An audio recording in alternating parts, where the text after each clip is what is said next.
Good morning, friends. Today in this video, we will study about the method of Preci writing. So, have a look here. Preci writing, PRECIS, ये इसको हम लोग बोलते हैं precis, precis नहीं. CIS में S का उच्चारण साइलेंट है. So it is precis writing. In Hindi it is called संक्षेपण. संक्षेपण, ब्रीफिंग, संक्षेप में लिखना किसी चीज़ को, that is called precis writing. What is precis writing? Precis writing is an art to express in few words the most important facts of a topic. किसी topic का बहुत ही महत्वपूर्ण पॉइंट सब एक जगह कलेक्ट करके एक्सप्रेस करना, ये आर्ट है. तो this is called art of expression, and for that we need precis writing. अच्छा लेखन या अच्छा कथन, इसका मतलब होता है कि आप ज़्यादा से ज़्यादा बातें, अधिक से अधिक बातें कम से कम शब्दों में कहें. तो इसी को कहा जाता है कि भाषा की शालीनता. Capability of a language is judged according to the expressing capability. That depends upon how much you are capable to express your views. So you have to learn this topic, Preci writing. Preci actually ये होता क्या है? What is the method of solving it? The method to solve a Preci question is very simple. Only we have to keep in mind few words, few points.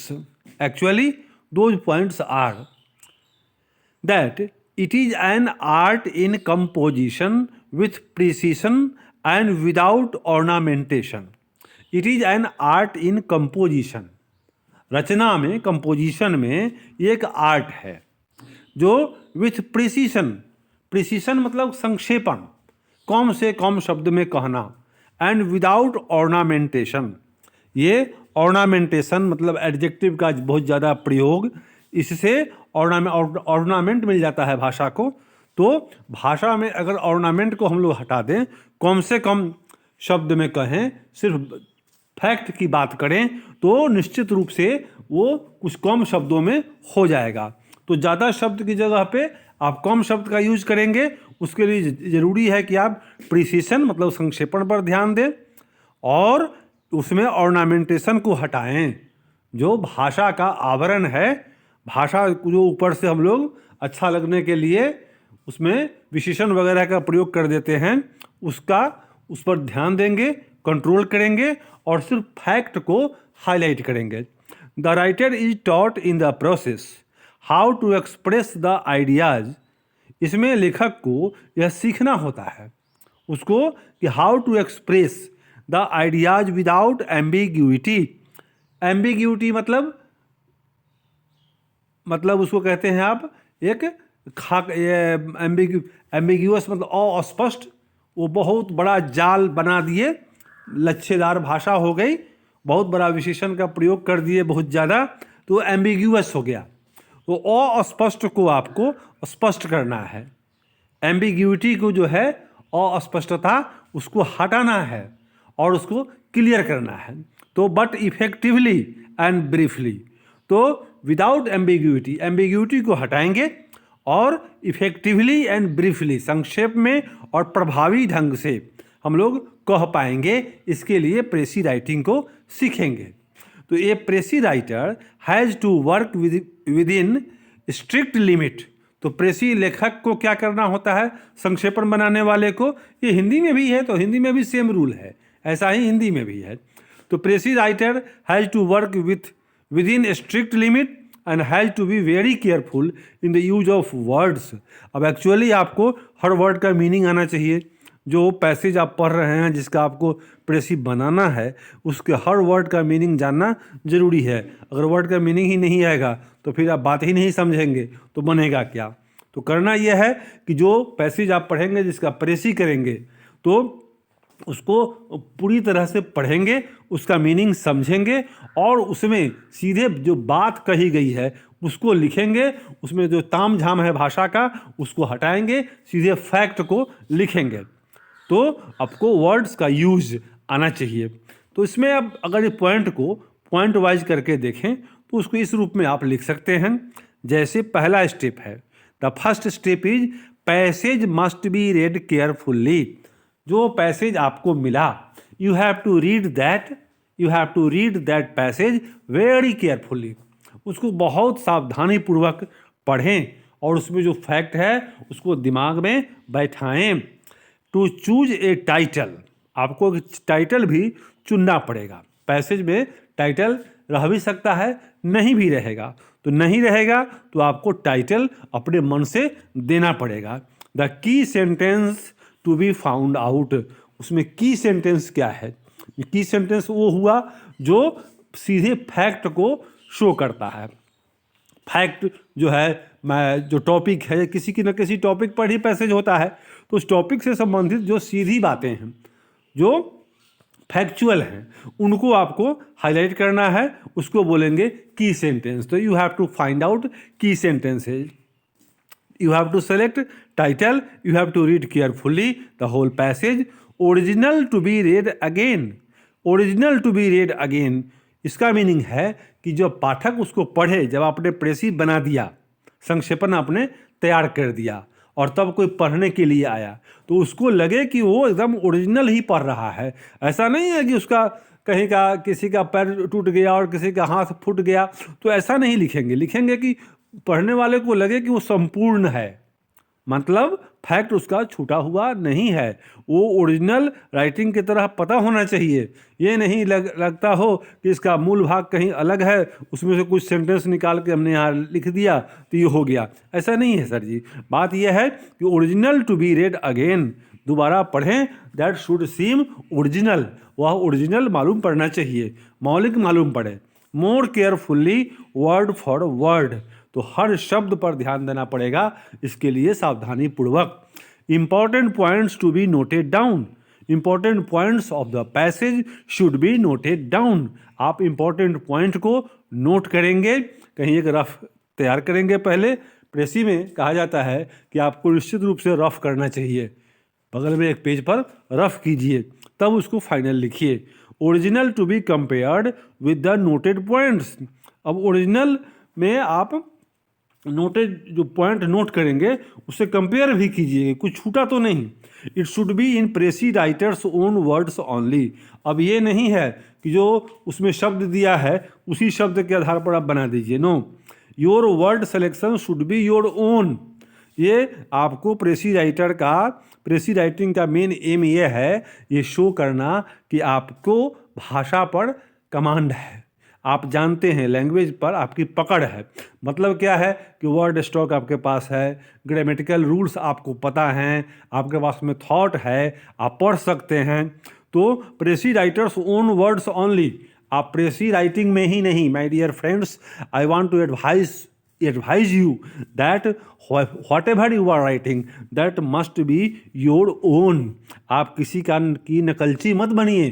कोई बहुत अच्छा बोलता है या कोई बहुत अच्छा लिखता है, इससे आपको मतलब नहीं है, आप उसको एंजॉय कीजिए।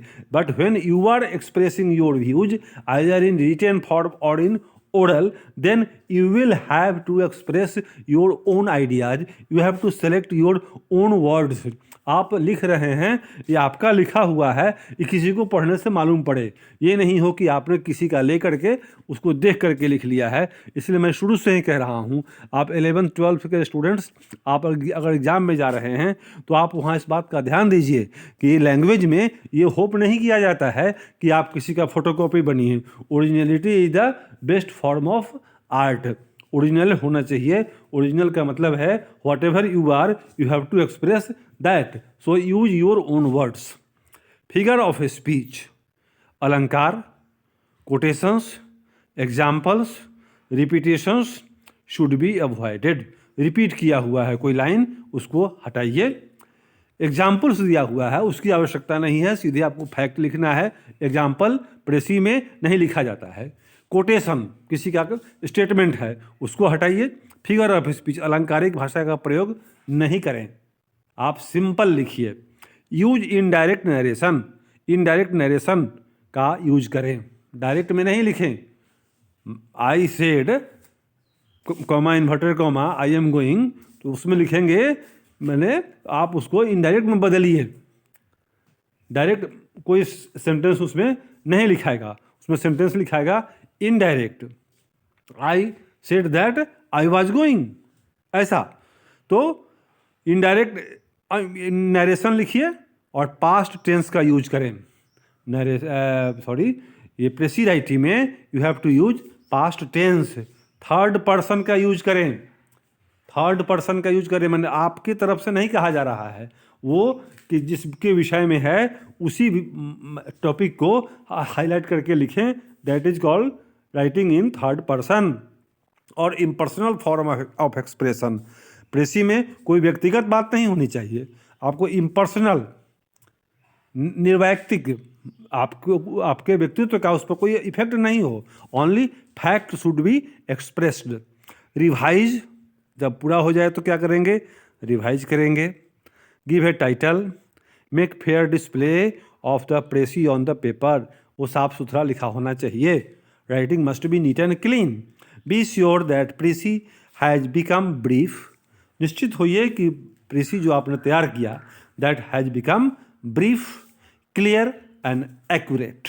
Okay, after that this is an example. ये आपको लगभग 105 वर्ड का ये पैसेज है, इसको पढ़ करके आपने इसको बनाया। तो कैसे बनाया ये देखिए। Make a precis of the following passage with a suitable title, ऐसा आपको एग्जाम में आएगा। तो Abraham Lincoln was born in 1809। He was a self-made man. His father was a poor farmer. Abraham worked hard as a woodcutter, but he wanted to make progress in life. He learned how to read and write. He got a job as clerk. Then he was a storekeeper and then a postmaster. He studied law in his spare time. He became a lawyer. He took up politics. Soon he was well known as an orator. In 1860, he made a famous speech against slavery. Slavery मतलब दास प्रथा. At that time, slaves were kept in southern states of America. The same year, he was elected president of the United States. He was a great and good man. He was the greatest American president. ये Abraham Lincoln के विषय में ये passage है आपको। तो इसको जब बनाया गया तो उनके डेट ऑफ बर्थ से या डेट ऑफ डेथ से कोई मतलब नहीं है। एक्चुअली उन्होंने उनके व्यक्तित्व की खूबियाँ लिख दीजिए और उन्होंने क्या किया और कैसे इन आदमी के रूप में जाने गए। तो टाइटल अब्राहम लिंकन, प्रेसी बना इसका। प्रेसी में आप देखिए ध्यान कि कितना शॉर्ट में है। Starting career as a wood cutter, clerk, store keeper, क्या क्या काम किया उन्होंने, सब एक एक लाइन हो सकता था। तो clerk, starting career as a wood cutter, clerk, store keeper, a lawyer. Abraham Lincoln became the greatest president of America by dint of his firm determination. He was poor but a self-made man.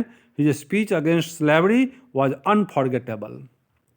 बस simple सी बात, और ये आपको लगभग 1/3 में होगा। ये 105 word है ऊपर का पैसेज, तो ये 35 वर्ड में आपको हुआ लगभग। आपको ये 3 का 1 बनाना है। 3 वर्ड के बदले 1 वर्ड होना चाहिए, मीनिंग सेम रहना चाहिए और कम से कम वर्ड में ऊपर के पैसेज का अर्थ इसमें स्पष्ट हो जाना चाहिए। So my dear friend, this is how to attempt precis writing section. Thank you for viewing. Have a nice day.